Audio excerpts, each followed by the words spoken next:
Well, hello, my name is Shamika Smith, and welcome to our broadcast, Teaching Boys and Raising Sons. I serve as the executive director and founder of the Brotherhood of Excellence Academy, and I'm so excited to welcome our guest. Come on into the room, Stacia. Hi, Shamika. Thank you so much for having me. Good. Awesome. Well, I am so excited to again welcome you here. I'm just going to have you get a bit of an introduction to yourself to our audience, and then we'll get started with our topic today. All right, awesome. So as you've already said, I'm Stacia Solomon, and I am a person who I consider myself a higher education guru. I'm very passionate about all things college, all things post K-12 education is where I feel like I have a strong suit. I've been in higher education for a little more than been 20 years now. I've had the opportunity to work at some large major universities. Right now, I'm working for a very popular private university here in the RDU area, and it really is my passion to work with historically underrepresented populations, meaning Black and Brown people, and really encouraging them and informing them about their options and making sure that they have the proper information to access all of the resources that are available to them post high school. I love that. I love it. I love the wealth of experience that you're going to bring to the conversation today. So thank you so much for agreeing to be a part of our broadcast today.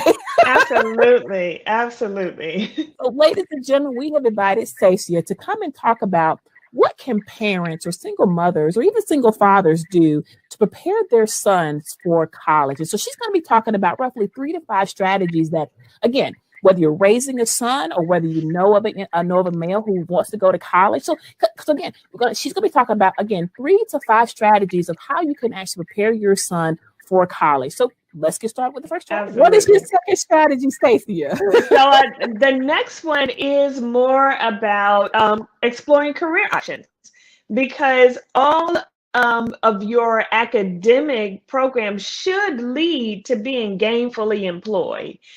So what better way to figure out what they want to study in school than by looking at the professions and the careers that really intrigue and interest them.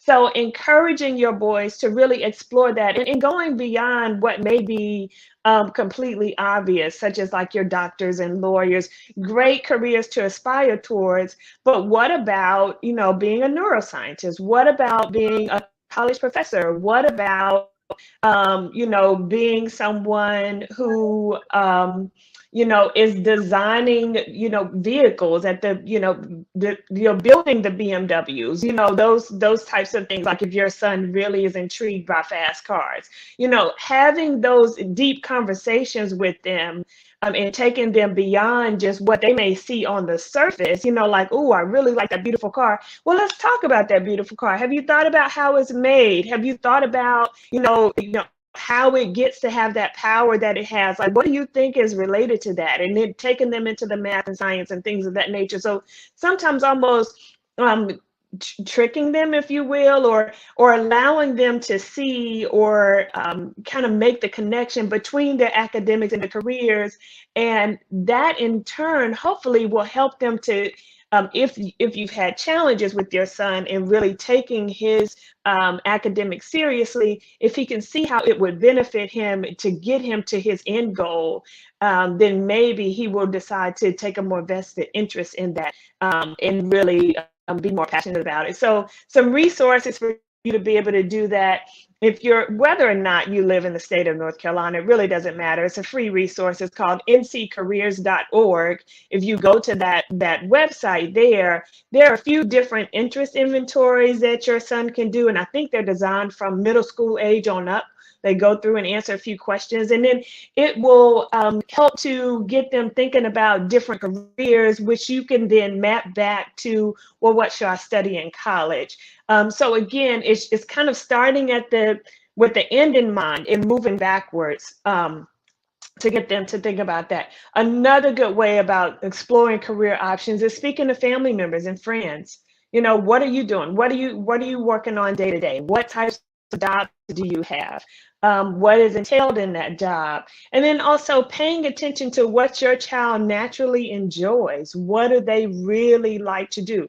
Is your child one that likes to tear things apart and then try to figure out how they work? You know, maybe instead of like being angry with him for tearing things up, and I understand, I got a son that does the same thing, and it can be really infuriating. But at the same time, if I take a step back and look at, okay, why is he doing that? Is he really curious about how this works? Let me tap in a little bit deeper. Maybe there's a bit of engineer in him. Maybe he's a bit of a scientist. Like, you know, really figuring out and taking some time to pay attention to what your son enjoys and figuring out how that may align with his career interests.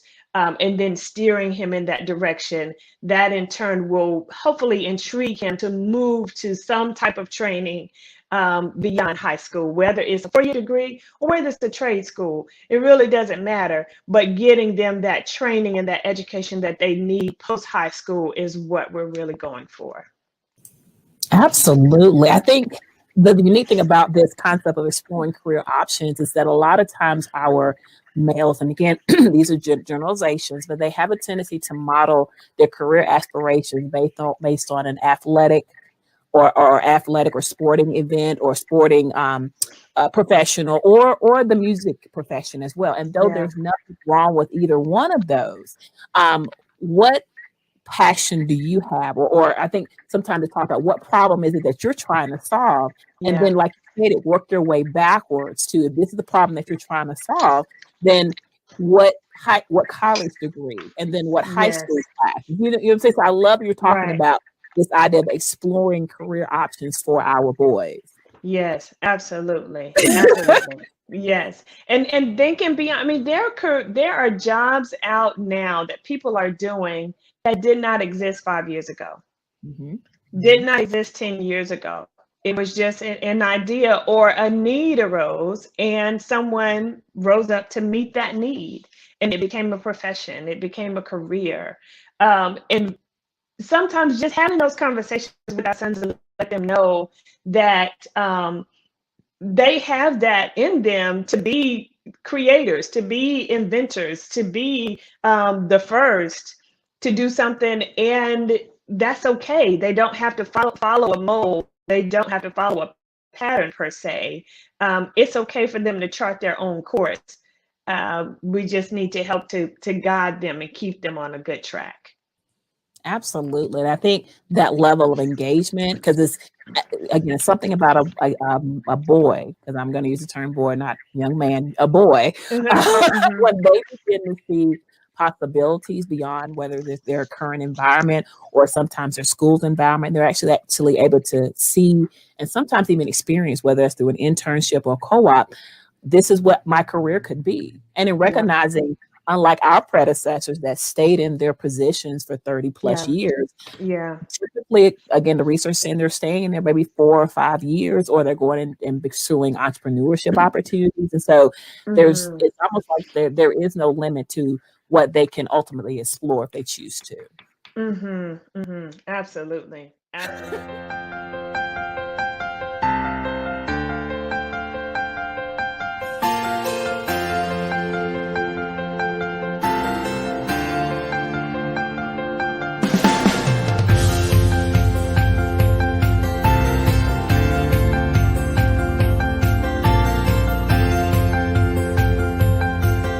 I'm so excited to introduce our board of directors. We first of all have Sharon Thomas, who serves as the board chair. We have Tamala Anderson, who serves as our board secretary. And we have Tanisha Cameron Cole, who serves as our treasurer. If you're looking to lend your area of expertise and you're looking to volunteer to be one of our board members, visit our website at www.brotherhoodofexcellenceacademy.org for an application.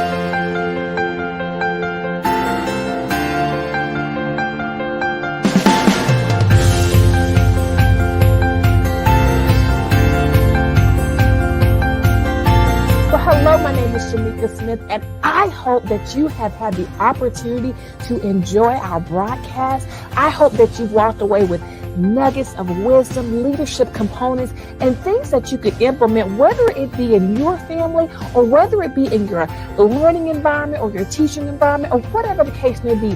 Our hope and our prayer is that you walked away with something that is very tangible that you can use immediately.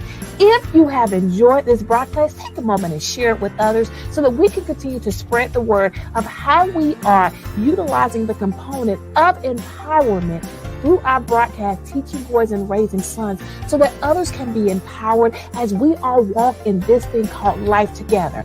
Also, if you are looking to donate to an organization, please consider us. We are a 501c3 organization, and so all donations are tax deductible. Once again, if you are looking for an opportunity to give in order for us to continue this broadcast, visit our website, also listed below, but also take a moment to just donate or share or let individuals know of the great work that we're doing under our broadcast, Teaching Boys and Raising Sons. We are so honored and privileged that you have taken time out of your day. We know we are all busy. And we are so excited that you have taken time out of your day to come and learn a leadership nugget, a word of wisdom, or something that we hope that will encourage you on your journey. Once again, I am Shamika Smith. I serve as the Executive Director and founder of the Brotherhood of Excellence Academy. Again, visit our website located at the bottom of your screen, and we look forward to seeing you next time. Take care.